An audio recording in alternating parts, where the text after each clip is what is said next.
To begin our story today, let's journey back in time, about 2,500 years ago. A civilization existed, and at its peak, it dominated Mediterranean trade, invented the alphabet, and built powerful port cities like Tyre, Sidon, and Byblos. That was the Phoenician Empire. In today's episode, we're going to take a detailed and comprehensive look at the Phoenicians. And before we begin, please show your support by subscribing. The Phoenicians are often regarded as a somewhat enigmatic people, long considered a lost civilization due to the scarcity of native written material they left behind. This ancient Semitic population settled along the Levantine shores of the Mediterranean Sea during the 2nd and 1st millennia BC has only in recent decades been rediscovered, reevaluated, and better understood by scholars and the wider public. Although they are commonly remembered for their theocratic city-states and their reputation as the preeminent maritime traders of the ancient world, the story of the Phoenicians is far richer and more complex than this narrow portrayal suggests. The Phoenicians constructed a far-reaching commercial network, arguably the most sophisticated in the ancient Mediterranean, which allowed them to facilitate cultural and economic exchange across thousands of kilometers. In doing so, they accumulated immense wealth and helped shape the foundations of what would later become classical Mediterranean civilization. Rather than existing on the periphery of history, they served as a bridge between the great cultures of the Near East, Egypt, Anatolia, and the emerging Greek world. Yet their legacy extended far beyond maritime trade. Phoenician craftsmanship was remarkable, producing high-quality glassware, intricate metalwork, ivory carvings, and one of the most prestigious commodities of the ancient world, the celebrated Tyrian Purple dye. Reserved for nobility and elites from the Near East to the Aegean, this dye became synonymous with political power and social distinction. The Phoenicians blended artistry with industry, creating goods that traveled from Cyprus to Sicily, from the Levant to Iberia, and even beyond the Straits of Gibraltar. Perhaps the most significant contribution of the Phoenicians, however, was their alphabet. As the oldest fully developed consonantal alphabet, the Phoenician script served as the direct ancestor of the Greek alphabet, the Latin alphabet, and the Aramaic script, from which Hebrew and Arabic writing systems later emerged. Through their trading empire, the Phoenicians disseminated this simple yet revolutionary system of writing throughout the Mediterranean. With only 22 consonantal signs, the script was easy to learn, easy to adapt, and far more efficient than the cumbersome writing systems used in Egypt and Mesopotamia. Its spread dramatically transformed literacy and administration across the ancient world. Despite the limited number of surviving sources, the influence of the Phoenicians was enormous. Their rise to prominence was swift and impressive, their culture dynamic and adaptable, and the echoes of their civilization can still be traced today, from the alphabets we use to the archaeological remains that continue to be uncovered. This video seeks to answer a deceptively simple question whose implications are vast. Who were the Phoenicians? The Phoenicians were, fundamentally, Canaanites. The term Canaanite refers to a broad collection of Semitic-speaking societies inhabiting the southern Levant during the 2nd millennium BC. In biblical literature, Canaan is often described as the Promised Land, though historically it denotes a diverse cultural zone inhabited by both sedentary and semi-nomadic peoples. The Phoenicians appear to have been the direct descendants of these Bronze Age Canaanites, who lived in what is now southern Lebanon. However, interpretations of their origins have long varied. Some classical authors suggested a migration narrative. Herodotus, writing in the 5th century BC, asserted that the Phoenicians had originally come from the region of the Erythraean Sea during the early 3rd millennium BC. He wrote that these migrants came from that which is called the Erythraean Sea to this sea of ours, settling on the Levantine coast before embarking on long-distance voyages. Strabo, writing 4 centuries later, echoed this claim. Modern scholarship has attempted to evaluate these ancient assertions. It is true that the Dilmun civilization, located in what is now Bahrain, flourished from the late 3rd to the 2nd millennium BC. Some have proposed a possible connection between Dilmun and early Phoenicians. However, chronological inconsistencies and the absence of early 3rd millennium occupation in Bahrain weaken this hypothesis. Genetic studies offer more insight. A 2017 analysis detected substantial continuity between Bronze Age Canaanite remains and modern Lebanese populations, suggesting that Phoenician ethnogenesis primarily occurred within the Levant rather than through large-scale migration. A later 2021 study did identify certain genetic affinities between ancient Levantines and modern Arabian populations, indicating long-standing interactions across the Near East. Yet the prevailing scholarly view remains that the Phoenicians emerged through millennia of local development, blending older Canaanite traditions with evolving socio-political structures. Culturally, the Phoenicians likely developed from earlier groups such as the Gasulian culture, an agricultural population that migrated into the southern Levant during the Chalcolithic period, from the mid-5th to mid-4th millennia BC. The Gasulians preceded the Bronze Age and laid some of the foundations for later Levantine artistic and religious practices. Many theories exist regarding Phoenician ethnogenesis, including the merging of indigenous groups with Semitic newcomers from the east.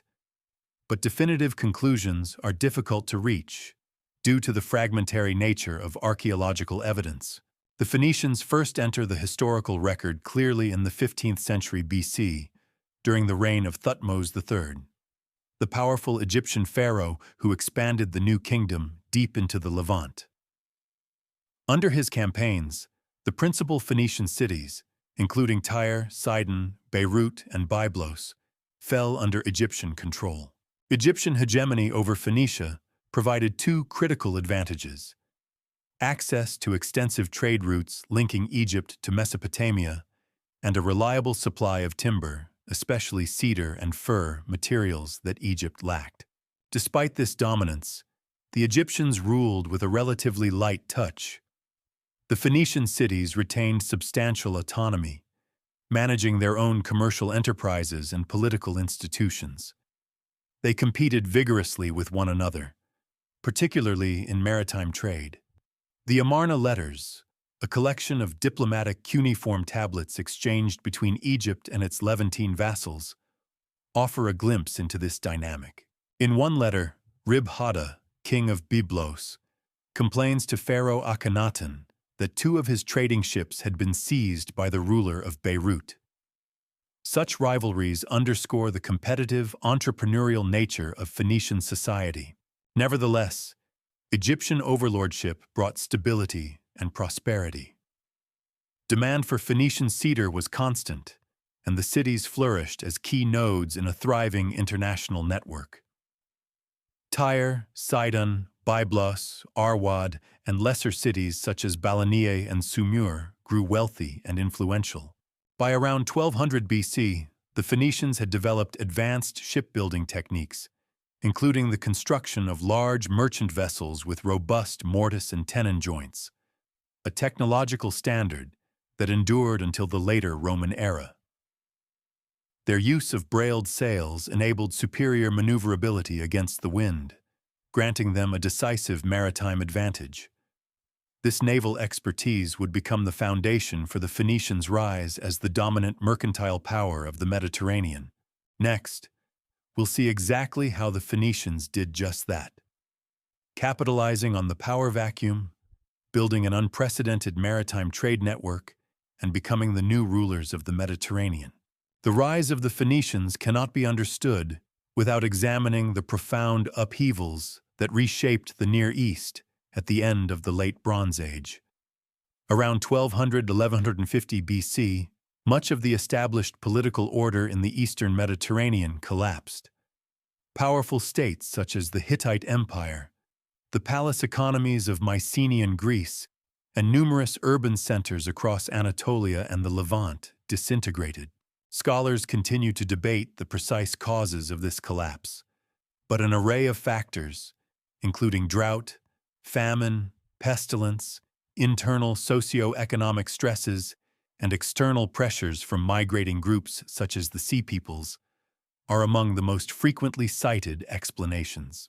Egypt survived this era of chaos, but emerged weakened. Assyria suffered disruptions.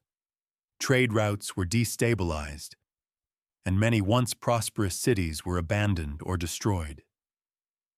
Ironically, this very turbulence created the conditions for the Phoenicians to flourish. Whether through careful diplomacy, fortunate geography, or the strategic value of their timber, the Phoenician cities appear to have weathered the turmoil better than most.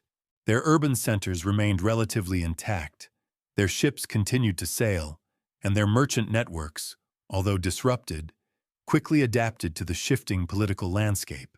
In the newly fragmented world of the 12th and 11th centuries BC, the Phoenicians found themselves with unprecedented autonomy. With the great powers weakened, no overarching empire was capable of exerting sustained control over the Levantine coast. This vacuum allowed the Phoenician city-states to pursue their own interests aggressively, developing expanding trade networks that would soon stretch across the entire Mediterranean basin. Rather than merely recovering from the collapse, they capitalized on it, emerging as the leading maritime civilization of the Iron Age.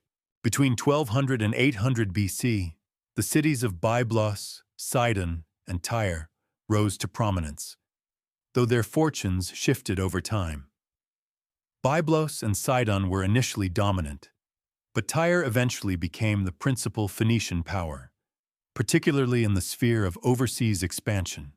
It was Tyre that led the colonization movement, establishing commercial outposts on strategically significant coastlines and islands. Phoenician colonies, unlike the territorial empires of Egypt or Assyria, were seldom large. Most consisted of compact settlements, sometimes fewer than 1,000 inhabitants, serving primarily as fortified trading stations, warehouses, or ports. They were positioned in locations favorable for maritime access, sheltered harbors, and proximity to natural resources. Although modest in size, these colonies were essential to the Phoenician economy, enabling them to control critical maritime choke points and maintain supply lines across vast distances. Among the earliest colonies were those on Cyprus and Crete. From there, the Phoenicians expanded westward, establishing footholds in Sicily, Sardinia, Corsica, and the Balearic Islands. Along the coast of North Africa, they founded settlements that would later grow into significant cities. They also established trading posts on the Iberian Peninsula, rich in silver, lead, and tin. Some Phoenician sailors even crossed the Straits of Gibraltar, venturing into the Atlantic, a remarkable achievement for the time and a testament to their navigational skill. The most famous and consequential of all Phoenician colonies, however, was Carthage, founded traditionally in 819 BC by settlers from Tyre. While initially one outpost among many, Carthage would eventually surpass its mother city, becoming a powerful metropolis and later a major imperial force in its own right. Over time, Carthage came to dominate the Western Mediterranean, creating a network of dependent colonies and trading centers that rivaled even the great powers of the classical world. Though the Phoenician city-states were fiercely competitive, they collectively represented one of the most influential commercial powers of the Iron Age. Unlike the militarized empires that dominated the Near East, Phoenician expansion was conducted primarily through trade rather than conquest. They did not, for the most part, attempt to subjugate other Phoenician cities or create a unified national state. Their natural limitations in manpower and agricultural resources likely contributed to this. As maritime theocracies clustered on a narrow coastal strip, they lacked the territorial base needed to support a large army. This structural weakness, as we shall see, would eventually contribute to their downfall. Despite these limitations, Phoenician society was remarkably sophisticated. Their political organization was centered around the city-state, an autonomous urban center that governed its surrounding territory. In earlier centuries, Phoenician monarchs wielded near-absolute authority, controlling political, commercial, and religious institutions. Over time, however, many city-states developed proto-democratic features: councils of elders, assemblies of influential citizens, and advisory bodies played an increasing role in civic affairs. Some historians have drawn comparisons between Phoenician political structures and the later systems of Sparta and Carthage, which blended oligarchic and democratic elements. By the 6th century BC, Tyre appears to have been ruled by a pair of judges known as shofets or suffetes, a system echoed in Carthage's dual magistracy.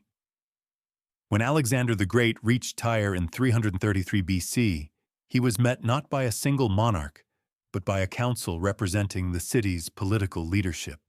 Likewise, in Sidon, King Strato famously surrendered to Alexander at the urging of his people, an episode that highlights the influence of civic assemblies. Below the ruling elite, Phoenician society consisted of several interconnected classes.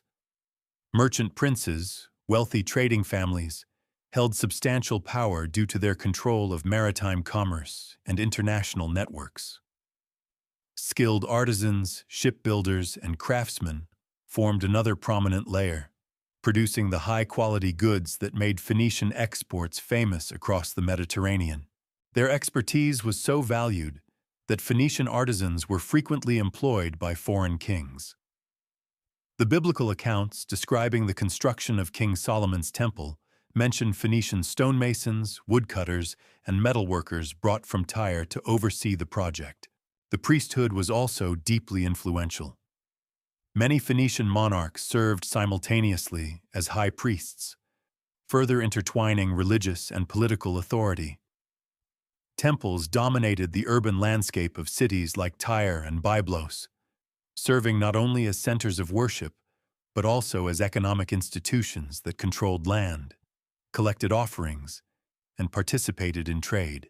Some inscriptions suggest that members of royal families often held priestly offices, reinforcing dynastic legitimacy through divine association.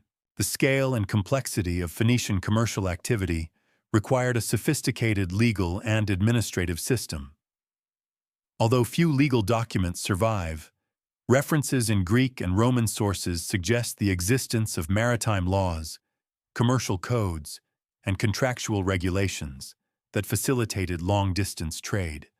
The stability and predictability of Phoenician commerce helped foster trust among foreign partners, allowing goods to move freely across political boundaries. As the Iron Age progressed, Phoenician prosperity grew steadily. Demand for their goods, from timber and textiles to glassware and metalwork, remained strong, and their ships became a familiar sight in every major harbor of the Mediterranean. The Phoenicians proved adept at adapting to geopolitical shifts, maintaining neutrality when possible, and leveraging their economic value to secure favorable terms with neighboring powers. Yet their growing influence did not go unnoticed.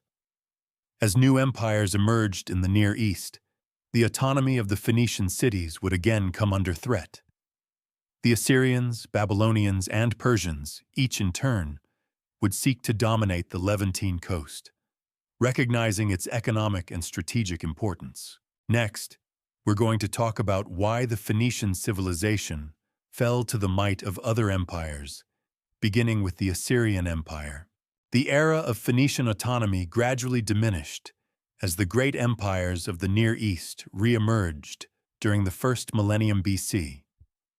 Among these, the Neo-Assyrian Empire was the first to assert direct influence over the Levantine coast. Beginning in the 9th century BC, Assyrian kings launched a series of campaigns aimed at consolidating control over the fractured states of Syria, Phoenicia, and Palestine. For the Phoenician cities, wealthy, strategically positioned, and lightly defended. The arrival of Assyrian power marked the beginning of a new and challenging chapter. Under Shalmaneser III, 859–824 BC, the Assyrians began to force the Phoenician cities into vassalage. These cities were allowed to maintain internal autonomy, but they were obligated to pay heavy tributes in the form of metals, timber, luxuries, and, at times, ships. Tribute scenes carved on Assyrian palace walls vividly depict Phoenician envoys bringing gold bowls, fabrics, and exotic goods, symbols of both their prosperity and their subordination. For more than a century after Shalmaneser, this uneasy arrangement continued, binding the Phoenicians to the Assyrian state through wealth rather than warfare. However, this balance shifted dramatically in the 8th century BC, when Tiglath-Pileser III, 745–727 BC, sought not just tribute, but direct control. Determined to centralize the empire, he reorganized territories into tightly governed provinces. Many Phoenician cities, except for the most powerful, such as Byblos and Tyre, were annexed outright. The annexation disrupted the delicate political fabric of the region. Some cities resisted Assyrian interference, while others attempted to negotiate for more favorable terms, often by exploiting their economic importance. Tyre, Sidon, and Byblos each experienced periods of rebellion. These uprisings were swiftly crushed. Sidon, in particular, suffered a devastating fate. In the early 7th century BC, the city was destroyed following a revolt, and a new Sidon was built nearby under Assyrian supervision. These punitive measures revealed the limited military capabilities of the Phoenician states. While they excelled in diplomacy and trade, they were ill-equipped to resist a land empire whose armies were among the most formidable of the ancient world. The collapse of the Neo-Assyrian Empire in the late 7th century BC offered only temporary relief. Rising from the ashes of Assyria, the Neo-Babylonian Empire under Nebuchadnezzar II quickly moved to assert power over Syria and Phoenicia. Once again, the Phoenician cities found themselves in a precarious position.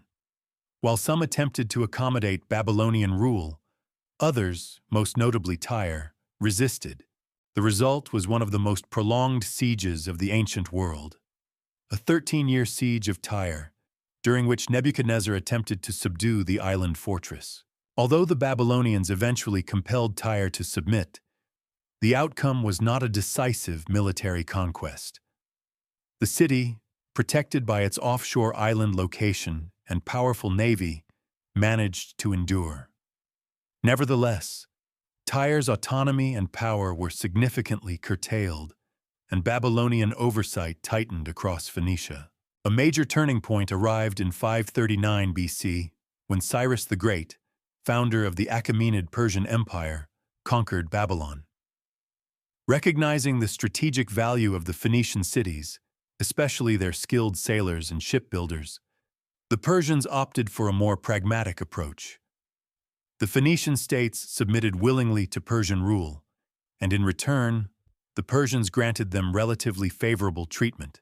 The tribute demanded from Phoenicia was lighter compared to other regions, emphasizing the economic importance of Phoenician maritime expertise. Under Persian rule, Phoenician fleets became essential components of imperial military campaigns. Herodotus explicitly identifies the Phoenicians as the finest seamen within the Persian navy, and Persian kings relied heavily on Phoenician ships for transporting troops, maintaining supply lines, and projecting naval power into the Aegean. During the Greco-Persian Wars, many naval contingents fighting on the Persian side were composed primarily of Phoenician vessels. Yet Persian rule also triggered demographic shifts. Significant numbers of Phoenicians migrated westward to regions beyond Persian authority, especially Carthage, where economic opportunities were abundant and political oversight lighter.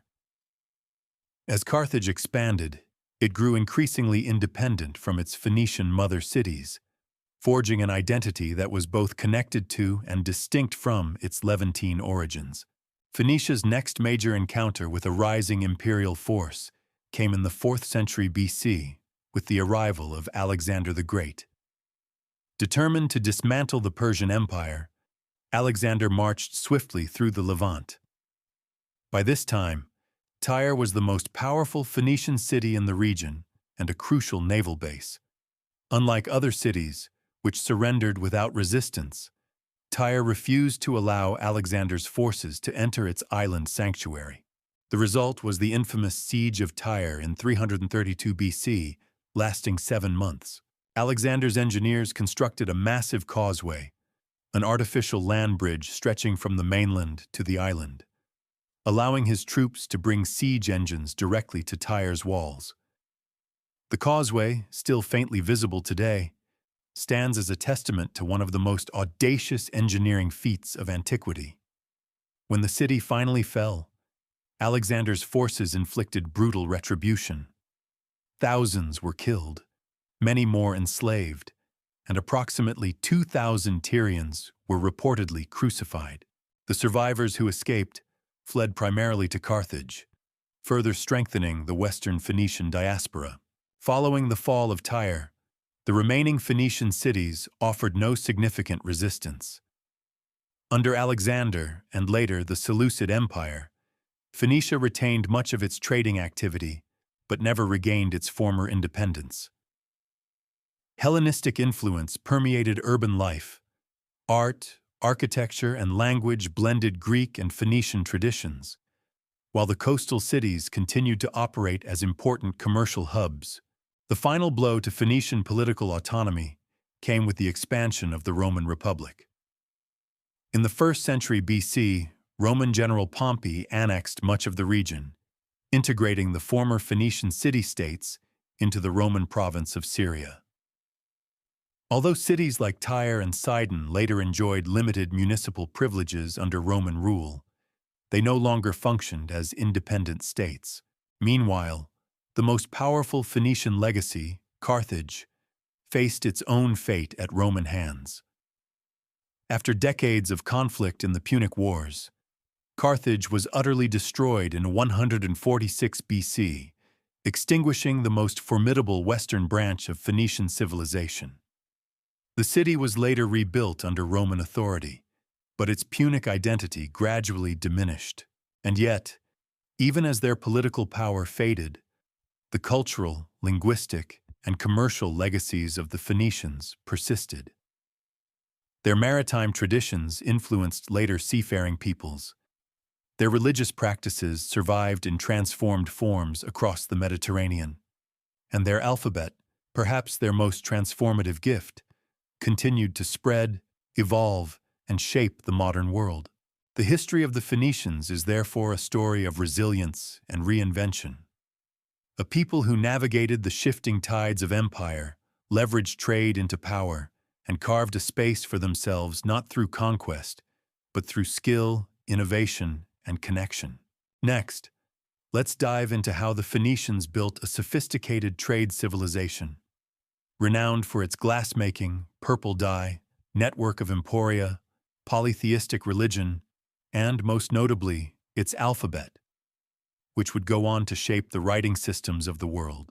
To understand the endurance and cultural influence of the Phoenician world, we must look beyond political history and examine the inner workings of Phoenician society, its economy, religion, language, artistry, and the subtle mechanisms that allowed a relatively small coastal population to play an outsized role in shaping the ancient Mediterranean. While their political autonomy was gradually eroded by successive empires, the cultural foundations laid by the Phoenicians endured for centuries, continuing to resonate long after their cities lost independence. At the heart of Phoenician civilization was commerce. Trade was not merely an occupation, it was the organizing principle of their society. The Phoenician economy revolved around long-distance exchange, maritime networks, and the movement of luxury goods. Their strategic coastal position, abundant forests, and maritime expertise allowed them to dominate a system of commercial routes connecting Egypt, Anatolia, Mesopotamia, Cyprus, Greece, and eventually the far west of North Africa and Iberia. This system did not function through brute force, but through mutual interdependence. The Phoenicians served as intermediaries, transporting goods that were scarce in one region to markets where they were highly valued. In doing so, they helped forge a web of interregional relationships that underpinned the development of classical Mediterranean culture. Anthropologists have noted that their role as middlemen allowed them to act as cultural transmitters, conveying styles, technologies, and ideas across vast distances. Among the goods they transported, tin was particularly noteworthy. Tin, vital for producing bronze, was extremely rare in the central and eastern Mediterranean, but abundant in regions such as Britain, Brittany, and Galicia. Phoenician merchants established contact with communities in these remote areas, transporting tin across the seas to workshops in Greece, Italy, and the Near East. Ancient writers such as Strabo describe Phoenician trade in tin from the Cassidarides, often interpreted as referring to locales near the coast of Cornwall. Although the precise locations remain debated, the accounts testify to the extraordinary maritime reach of Phoenician traders. The Phoenicians also developed one of the ancient world's most elaborate systems of emporia, or commercial stations. These were not vast colonies. Rather, they were compact outposts consisting of warehouses, small harbors, and fortified compounds designed to protect merchants and goods. These installations created an infrastructure for predictable, stable exchange. Prices in Phoenician markets frequently reflected state oversight. Although the Phoenicians were exceptional traders, their system did not resemble a modern free market. Instead, a combination of royal oversight, merchant guilds, and temple ownership helped regulate trade and maintain quality standards. The export of timber, especially cedar, played a defining role in Phoenician wealth. Cedar trees grew abundantly on the slopes of the Lebanese mountains and provided a resource unmatched in the ancient Near East. Egyptian, Mesopotamian, and later Israelite rulers all coveted cedar for shipbuilding, monumental construction, and religious architecture. Ships floated down the coast from Byblos and Tyre, carrying immense trunks southward to the Nile Delta or eastward to the Euphrates.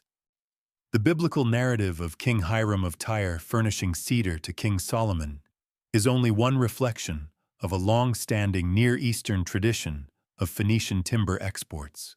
The Phoenicians also developed a flourishing industrial sector. Their glass production, borrowed initially from Egyptian methods, became increasingly sophisticated, incorporating both opaque and translucent varieties. Workshops in Tyre, Sidon, and Akko produced cups, beads, flasks, and decorative ornaments that appeared across the Mediterranean. Their mastery of glassmaking encouraged later Hellenistic and Roman innovations, but the roots of the industry remained Phoenician. Perhaps the most iconic Phoenician product was Tyrian Purple, a vibrant dye extracted painstakingly from the hypobranchial glands of the murex sea snail. The dye could produce shades ranging from deep purple to crimson pink, depending on treatment and sunlight exposure. Producing even a small quantity required thousands of snails, making Tyrian purple one of the most expensive commodities in antiquity. Purple garments became symbols of royalty, power, and prestige. In many ancient societies, sumptuary laws restricted purple clothing to elites. The Phoenician monopoly over this dye made them indispensable suppliers to courts from Mesopotamia to Greece.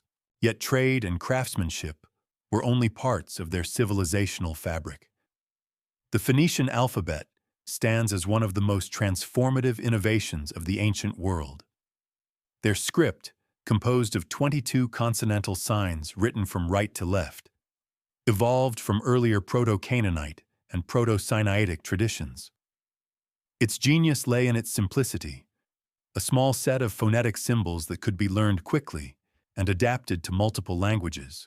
Unlike cuneiform or hieroglyphs, which required years of training, The Phoenician alphabet offered an accessible, efficient method for writing contracts, trade records, and correspondence. When the Phoenicians expanded westward, they carried this alphabet with them. Greek traders and settlers encountered it through Phoenician intermediaries and adapted it by adding explicit symbols for vowels, a modification that profoundly shaped the evolution of Western writing. From the Greek script came the Latin, Coptic, Gothic, and numerous later alphabets. Similarly, the Aramaic script, used widely in the Near East from the Iron Age onward, was itself derived from Phoenician, and from Aramaic emerged the Hebrew and Arabic writing systems. Thus, the alphabetic legacy of the Phoenicians remains embedded in the written languages of billions of people today. The Phoenician language itself was a Semitic tongue closely related to Hebrew, Moabite, and other Canaanite dialects. Regional variants existed, notably the Biblian and Tyro-Sidonian dialects. The western branch of the language, known as Punic, survived long after the decline of Phoenician political power, persisting in North Africa until at least the 6th century AD. Classical sources, including Augustine of Hippo, mention Punic speakers in Roman Africa, highlighting the enduring nature of Phoenician linguistic identity. Religion formed another crucial dimension of Phoenician life. Each city-state maintained its own pantheon and chief deity.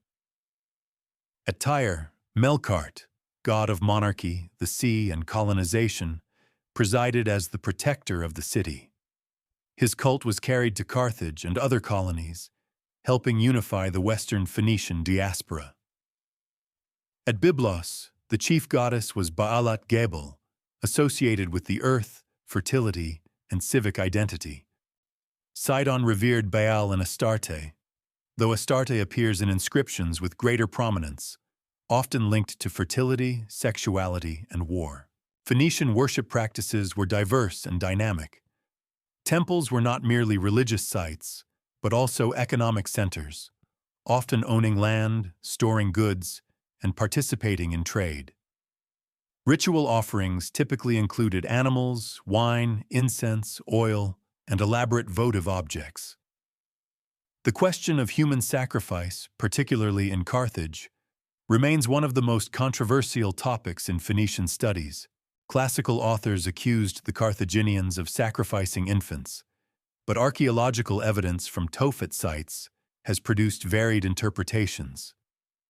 Some argue for ritual sacrifice, others for high infant mortality followed by ceremonial burial. The debate continues, highlighting the complexities of interpreting ancient sources. Phoenician art reflects the civilization's cosmopolitan character.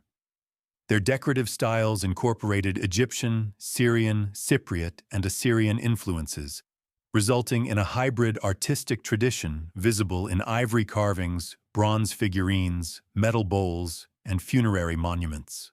The sarcophagus of a harem of Byblos, dating between the 12th and 13th centuries BC, remains one of the most striking examples of Phoenician stone craftsmanship. While smaller bronze figurines and engraved ivories showcase their mastery of detail and symbolic representation.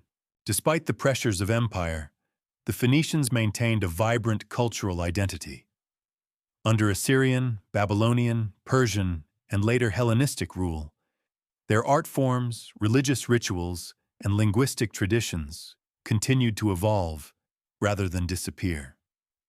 Even as Greek influence permeated their cities during the Hellenistic Age, Phoenician society demonstrated a remarkable ability to absorb foreign elements while preserving core aspects of its own heritage.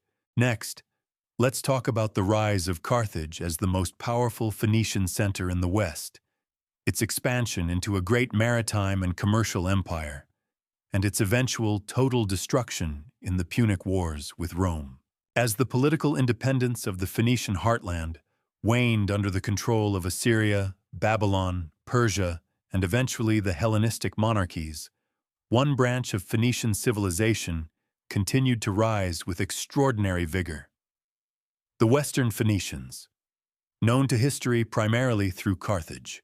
While the Levantine cities were gradually absorbed into successive imperial systems, Carthage transformed from a modest colonial outpost into one of the most dynamic, wealthy, and innovative powers of the ancient Mediterranean.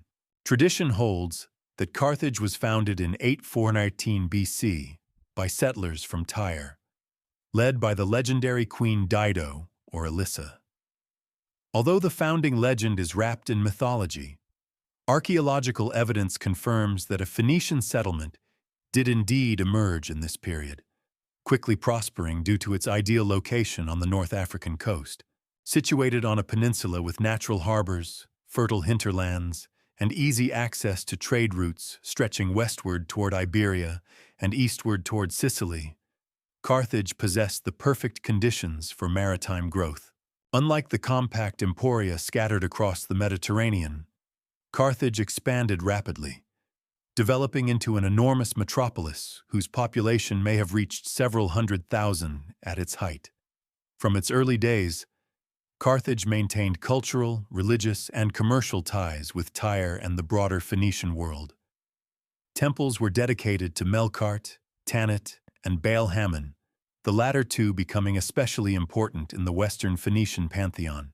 Many Carthaginian institutions, including aspects of its political structure, were rooted in Levantine traditions, but they evolved in new directions as the city expanded. By the 6th and 5th centuries BC, Carthage had become the dominant power in the Western Mediterranean. As Tyre and Sidon faced increasing pressure from Eastern empires, Carthage assumed the role of protector and organizer of Phoenician settlements in the West. It established a network of dependent cities and trading posts, creating what modern scholars often refer to as a Carthaginian empire. Though the Carthaginians themselves viewed their system more as a maritime confederation of allied and subordinate communities. Economically, Carthage inherited and greatly expanded the Phoenician maritime tradition. Its merchants controlled routes that stretched from the Atlantic coasts of Iberia and Morocco to the rich fishing grounds of the Western Mediterranean and the agricultural hinterlands of North Africa. They traded metals, especially silver from Iberian mines, along with agricultural products such as grain, olive oil, wine, and prized North African figs. Carthaginian ships sailed far beyond the boundaries reached by most Mediterranean civilizations. Ancient sources preserve accounts of expeditions beyond the Straits of Gibraltar, including the famous voyages of Hanno the Navigator, who is said to have explored the Atlantic coast of West Africa. Carthaginian political institutions reflected both Phoenician heritage and local development. The city was nominally governed by a pair of magistrates known as suffetes, comparable to the dual consuls of Rome. These officials, alongside a powerful council and several aristocratic families, oversaw the city's administration. Aristotle praised Carthage's political constitution for its balance between oligarchic and democratic elements, noting that it was stable, efficient, and admired by many Greek observers. Yet the real power often lay in the hands of wealthy merchant aristocrats, whose fortunes were tied to overseas trade. Carthage's military strength, unlike that of most land-based empires, rested primarily on its navy. The city built some of the largest and most formidable fleets of the ancient world, capable of projecting power across the Mediterranean. Warships such as the Quinquereme, with its rows of oars and heavy bronze ram, exemplified Carthaginian naval engineering.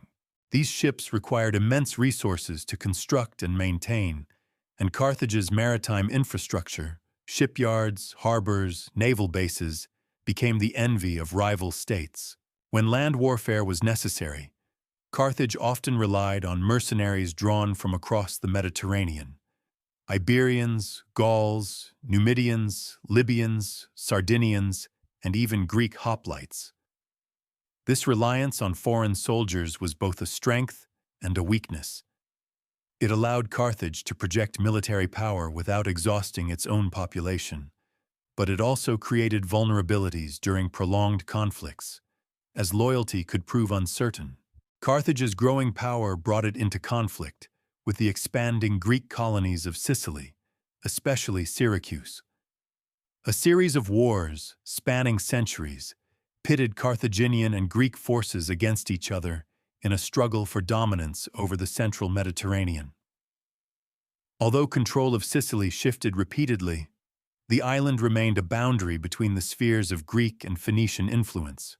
Eventually, a new rival emerged: Rome. Initially an insignificant city-state, Rome gradually expanded across the Italian peninsula and began to exert influence across the western Mediterranean. The clash between Carthage and Rome, rooted in commercial competition, conflicting alliances, and territorial ambitions, culminated in the Punic Wars, three titanic conflicts that reshaped the ancient world. The First Punic War, 264–241 BC, was primarily a naval struggle over control of Sicily. Though Carthage possessed a long naval tradition, Rome adapted with remarkable speed, constructing fleets modeled on captured Carthaginian ships. After years of costly battles, Rome emerged victorious, making Sicily its first overseas province.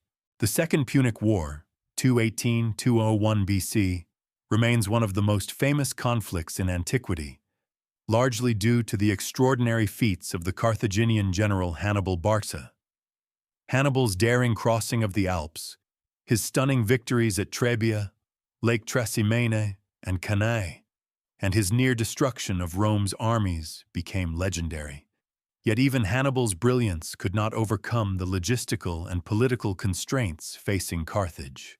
Rome's resilience, combined with the strategic counteroffensive led by Scipio Africanus, ultimately forced Carthage into surrender. The Third Punic War, 149–146 BC, sealed Carthage's fate. Despite attempts to appease Rome, Carthage was besieged, stormed, and utterly destroyed. Its population was killed or enslaved, and the site was ritually cursed, although later rebuilt under Roman rule. With the fall of Carthage in 146 BC, the most powerful remaining branch of Phoenician civilization was extinguished as a political force. Yet Carthage's legacy, like that of the Phoenician homeland, endured in subtler ways. The Punic language survived for centuries, particularly among rural populations in North Africa. Elements of Carthaginian religion persisted in syncretized forms. The city's urban planning, maritime know-how, and agricultural techniques influenced Roman practice, and the idea of a far-flung maritime trading empire, rooted in commercial networks rather than territorial conquest, became part of the cultural memory of the Mediterranean. Meanwhile, in the eastern Mediterranean, the old Phoenician cities continued to thrive as commercial centers under Roman rule. Cities like Tyre, Sidon, and Byblos maintained vibrant harbors, produced luxury goods, and served as conduits for exchange between Rome and the Near East. The Romans admired Phoenician craftsmanship. Purple-dyed garments, glassware, and fine textiles continued to command high prices. Inscriptions, coins, and mosaics from the Roman period testify to an enduring local identity that blended Phoenician heritage with Greco-Roman culture. Even as political autonomy faded, the cultural imprint of the Phoenicians, shaped by centuries of maritime exchange, remained unmistakable. They had connected the Mediterranean world long before Greece or Rome attempted to unify it. They transmitted not only goods but ideas, artistic styles, and technological innovations. And most influential of all, they spread the alphabet that would eventually form the basis of numerous writing systems still used today. Finally, let's explore the enduring legacy of the Phoenicians, from their trade and religion to their art, and especially their alphabet, elements that continued to shape the Mediterranean and the wider world long after their independence had vanished. The story of the Phoenicians ultimately culminates not in dramatic conquest or imperial collapse, but in a quieter, more pervasive form of legacy. one that infiltrated the ancient world so deeply that its influence continues to shape our civilization today. Although the political structures of Phoenicia and Carthage would eventually fall, the cultural foundations they laid became embedded in Mediterranean society, and through it, in global history. By the time the Roman Empire reached its zenith, the original Phoenician city-states had largely been transformed into prosperous provincial towns. Under Roman administration, Tyre, Sidon, Byblos, Arwad, and other cities retained their importance as commercial and cultural centers. They continued to export luxury goods, including purple-dyed textiles, glassware, timber, and metalwork, across the empire. Roman emperors and aristocrats still coveted Tyrian purple. Senators wore purple-bordered togas, and the imperial family monopolized the deepest shades of the dye. The prestige of this tradition, rooted in ancient Phoenician craft, persisted well into the Byzantine era. At the same time, Phoenician religious practices and deities blended with Greco-Roman cults. Melkart was assimilated to Heracles, Astarte to Aphrodite, and Baal-Hamon to Saturn. This process of syncretism allowed Phoenician religious identity to survive in new forms while integrating into the broader spiritual landscape of the Roman Mediterranean. Sacred sites in Byblos, Tyre, and Sidon continued to attract worshippers, maintaining a continuity of ritual that stretched back more than a millennium. The Punic language, inherited from the Western Phoenician diaspora, remained widely spoken in North Africa long after the destruction of Carthage in 146 BC. Remarkably, Punic inscriptions appear well into the Roman imperial period, and ancient writers such as Augustine of Hippo note that Punic was still used by rural populations in his time, possibly surviving until the 6th century AD. This linguistic endurance demonstrates that even catastrophic military defeat did not erase the deep cultural roots of Phoenician identity in the Western Mediterranean. But it was the Phoenicians' role in cultural exchange, rather than in political survival, that ensured their lasting impact. The cities of the Levant continued to serve as crossroads between East and West, blending Roman, Greek, and Near Eastern traditions. Their artisans adapted classical styles while retaining distinctly Phoenician motifs. Marine imagery, hybrid creatures, geometric designs, and symbols associated with ancient cults. Workshops in Sidon and Tyre produced fine glassware that became prized throughout the empire. Even as political authority shifted, the craftsmanship and commercial networks of the Phoenician world proved remarkably resilient. Perhaps the most profound element of their legacy, however, lies in their contributions to writing, literacy, and communication. The Phoenician alphabet, carried by sailors and merchants across the Mediterranean, became the structural foundation for the Greek script, and from Greek descended the Latin alphabet. The script used today by hundreds of millions of people. The Phoenician system also influenced the Aramaic script, which in turn gave rise to Hebrew, Arabic, and several South Asian scripts. In this way, the linguistic innovations of a relatively small maritime civilization helped shape the intellectual history of half the globe. The historical significance of this contribution cannot be overstated. Writing systems in the ancient world were typically complex. Egyptian hieroglyphs required mastery of hundreds of symbols, and Mesopotamian cuneiform demanded years of specialized training. The Phoenicians, by contrast, developed a system that was elegantly simple, just 22 consonantal signs, allowing merchants, officials, and ordinary citizens to read and write with relative ease. This democratization of literacy accelerated the administration of trade, facilitated record-keeping, and promoted cultural interactions across regions.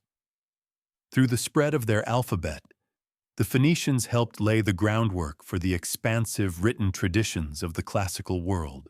Their influence was not limited to writing. Phoenician navigation techniques, shipbuilding methods, and maritime knowledge were adopted and refined by later civilizations.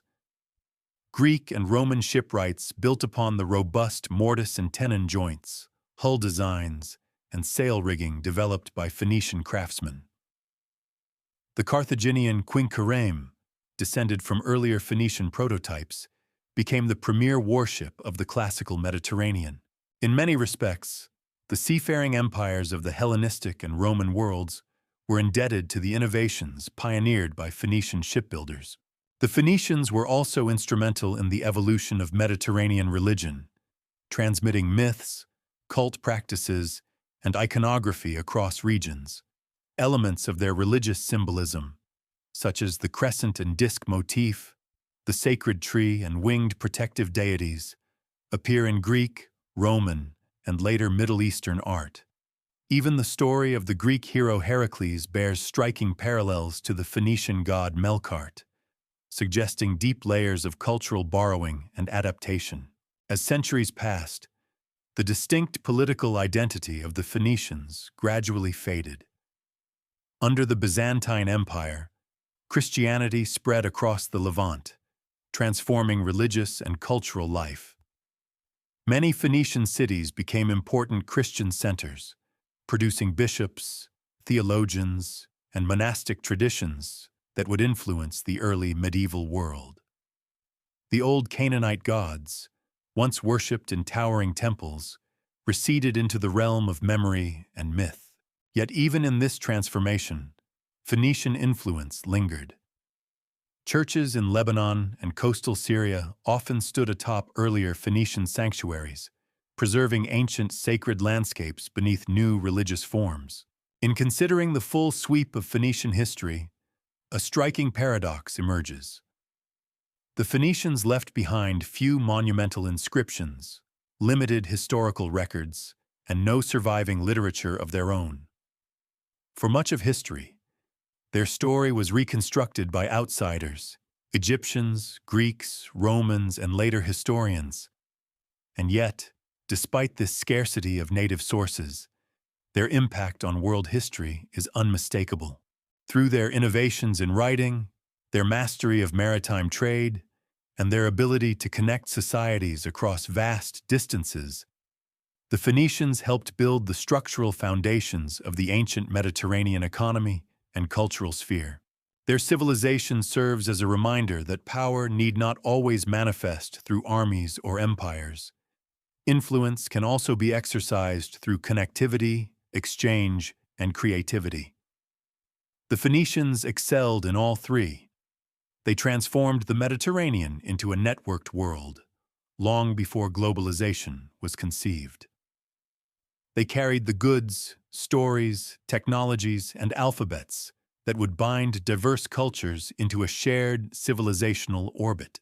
Today, their ancient ports, Tyre, Sidon, Byblos, Carthage, stand as archaeological sites, echoes of a past that shaped the world in ways often overlooked. But their true legacy endures in something far more widespread: the scripts we write with, the maritime corridors we navigate, and the cultural exchanges that continue to define human civilization. In the end, the Phoenicians were not merely merchants or sailors. They were architects of connection. Their story weaves through the history of countless other peoples, subtly yet profoundly influencing the trajectory of the ancient world. And though their cities have risen and fallen, the imprint of their innovations, etched into alphabets, artifacts, and the very structure of Mediterranean history, remains a testament to their extraordinary resilience, creativity, and reach.